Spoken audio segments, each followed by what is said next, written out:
সংস্কারের অভাবে খুলে পড়ছে শ্রেণীকক্ষের পলেস্তরা, ফ্লোর নষ্ট হয়ে সৃষ্টি হয়েছে গর্ত, দেয়ালে উকি দিচ্ছে ফাটল, নেই পর্যাপ্ত লাইট, ফ্যান ও বেঞ্চের ব্যবস্থা।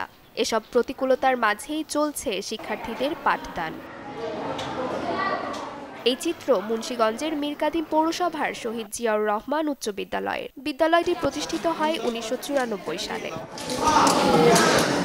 2008 থেকে 2024 টানা 16 বছরে প্রতিষ্ঠানটির উন্নয়নে একটি টাকাও বরাদ্দ দেয়নি বিগত আওয়ামী লীগ সরকার। শিক্ষক ও সংশ্লিষ্টরা বলছেন, বিএনপির প্রতিষ্ঠাতা ও সাবেক রাষ্ট্রপতি জিয়াউর রহমানের নাম থাকায় এই দৈন্যদশা প্রতিষ্ঠানটির। আমাদের স্কুলের নাম শহীদ জিয়াউর রহমান উচ্চ বিদ্যালয়। এই নামের কারণে আমরা দীর্ঘদিন যাবৎ কোনো উন্নয়ন পাচ্ছি না আমাদের স্কুলে। এই মেয়েদের জন্য আলাদা বাথরুম চাই, আমাদের স্কুলের চারিদিকে দেওয়াল চাই, দরজা চাই, গেট চাই। স্কুলের প্রাঙ্গণে আমাদের একটা রাস্তা নেই, আমাদের খোলা প্রাঙ্গণে মেয়েদের উত্ত্যক্ত করা হয়, আজে বাজে বখাটে ছেলেরা তাদের ইফটিজিং করে। আমাদের স্কুলে জানালা নাই, দরজা নাই, বেঞ্চের অনেক কষ্ট করতে হয়। যতই আমরা ভালো শিক্ষকরা পড়াশোনা করাই না কেন বা শিক্ষাদান করি না কেন, তাদের মনে একটা হীনমন্যতা কাজ করে যে আমাদের স্কুলের বেঞ্চগুলো ভালো না, আমাদের স্কুলের ফ্লোরগুলো ভালো না। আর আগামীতে যেই সরকারি আসুক না কেন, তাদের কাছে আমার আকুল আবেদন, শিক্ষার্থীদের কথা ভেবে আপনারা আমাদের এই স্কুলের দিকে একটু সজাগ দৃষ্টি দেন। প্রতি বছর ছাত্রছাত্রীদের পরীক্ষার ফলাফলের দিক থেকে সদর উপজেলায় বিদ্যালয়টির প্রথম ও দ্বিতীয় অবস্থান থাকলেও বিবর্ণ চেহারা প্রতিষ্ঠানটির। স্কুলটিতে একসময় 1000-এরও বেশি শিক্ষার্থী ছিল, তা এখন কমে দাঁড়িয়েছে মাত্র 450-এ। আমরা অন্য সব স্কুলে সব কিছু পাই, কিন্তু আমরা পাই না। আমরা অনেক কষ্ট করে পড়ালেখা করছি, বৈষম্য শিকার হচ্ছে আমরা অনেক। এই নামটার কারণে আমাদের স্কুলটা অনেক দুর্বল হয়ে গিয়েছে। পানির অবস্থা বেশি ভালো না, পানির ভিতরে আয়রন জমা, এই পানি খাইলে মানুষের টাইফয়েড রোগ হইতাছে। আমাদের এই সমস্যার কারণে আমাদের লেখাপড়ার মান নষ্ট হচ্ছে। দীর্ঘদিন ধরে আমাদের স্কুলের কোনো উন্নয়ন আমাদের চোখে পড়ার মতন ঘটেনি। হ্যাঁ, এখানে আমরা দীর্ঘদিন অবহেলিত।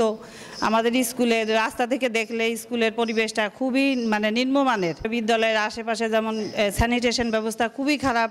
আমাদের শিক্ষার্থীরা লেখাপড়ায় যতটুকু ভালো ছিল, হ্যাঁ, এই পরিবেশগত কারণে আমরা দিন দিন পিছিয়ে পড়তেছি। প্রধান শিক্ষক জানালেন, গত 16 বছরে উন্নয়ন বা সংস্কারে আর্থিক সহযোগিতা চেয়ে সরকারি বেসরকারি বিভিন্ন অধিদপ্তরে পাঠানো হয়েছিল শতাধিক চিঠি, অথচ এখনো মেলেনি তার কোনো সুরাহা। প্রথম অবস্থায় এই বিদ্যালয়টির অবস্থান খুবই ভালো ছিল। সাবেক প্রেসিডেন্ট শহীদ জিয়াউর নামের কারণে বিগত 16 বছরে স্কুলটি ধুকে ধুকে আস্তে আস্তে নিশ্চিত করার জন্য একটি পূর্ব পরিকল্পনা করেছিল বিগত সরকার। কিন্তু আমরা বিভিন্ন অফিস আদালত, শিক্ষা প্রকৌশলী অধিদপ্তর এবং ডিজি মহোদয়ে সাহায্যের আবেদনে প্রার্থনা করেছিলাম প্রায় শতাধিকের উপরে, কিন্তু কোনো ভূমিকেট করা নেই। আওয়ামী লীগ সরকার আমলে স্কুলের যে নির্ধারিত 80 থেকে 90% একটি মাঠটি ছিল, সেই মাঠটিও তারা পতনের আগ মুহূর্তে তারা এটা জোর করে মাঠটি দখল করে নিয়ে এখানে শেখ রাসেল স্টেডিয়াম নির্মাণ করেছে এবং আমাদের স্কুলের খেলার মাঠটাকে তারা বঞ্চিত করে। এদিকে দীর্ঘ সময় বৈষম্যের শিকার শিক্ষা প্রতিষ্ঠানটির বরাদ্দ বঞ্চিতের বিষয়টি খতিয়ে দেখে ব্যবস্থা গ্রহণের আশ্বাস দেন জেলা শিক্ষা অফিসার ও উপজেলা নির্বাহী কর্মকর্তা।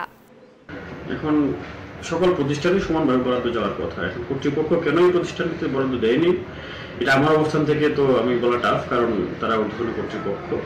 আর আমার দায়িত্ব নেওয়ার পর থেকে সকল প্রতিষ্ঠানে সমানভাবে আমি চেষ্টা করবো যেন সবাই সমান বরাদ্দ পায়। বৈষম্যের শিকার হয়েছে কিনা তা ঠিক এই মুহূর্তে বলা যাচ্ছে না, কারণ প্রতিষ্ঠানের আশেপাশের যে সার্বিক পরিস্থিতি তা খুব একটা ভালো আমার মনে হচ্ছে না। শিক্ষার্থী যারা আছে তারাও ঠিক ওরকম সম্ভ্রান্ত পরিবারের বা ওরকম না, আমার ওখানে একটু দুর্বল পরিবারের সদস্য শিক্ষার্থীরাই আছে। তবে আমাদের সবসময় টার্গেট থাকবে যে কোনো শিক্ষা প্রতিষ্ঠান যাতে কোনো কারণে ক্ষতিগ্রস্ত না হয়। সার্বিক বিবেচনায় সকল প্রতিষ্ঠানই যেন উন্নয়নের সকল সুযোগ সুবিধা পায়, সেদিকে আমরা সজাগ দৃষ্টি রাখব।